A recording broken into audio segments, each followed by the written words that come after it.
Internal combustion इंजिनमधील भाग व electric व्हेकलमधील भाग पाहणार आहोत. तर इंटरनल कंबशन इंजिनमध्ये फ्युएल टँक असते, तर इलेक्ट्रिक व्हेकलमध्ये बॅटरी असते. इंटरनल कंबशन इंजिनमध्ये फ्युएल पंप असतो, तर इलेक्ट्रिक व्हेकलमध्ये ऑन बोर्ड चार्जर असते. इंटरनल कंबशन इंजिनमध्ये इंजिन असते, तर इलेक्ट्रिक व्हेकलमध्ये इलेक्ट्रिक मोटर असते.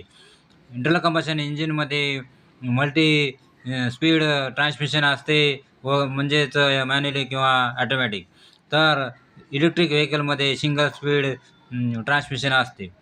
इंटरनल कंबशन इंजिनमध्ये इंजिन कंट्रोल युनिट असते, तर इलेक्ट्रिक व्हेकलमध्ये मोटार कंट्रोल युनिट असते.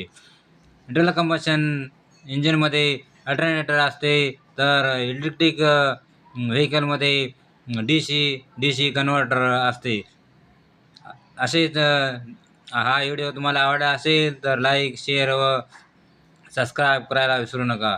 यापुढे तुम्हाला कोणता व्हिडिओ पाहायचा आहे ते कमेंट बॉक्समध्ये नक्की कळवा. धन्यवाद.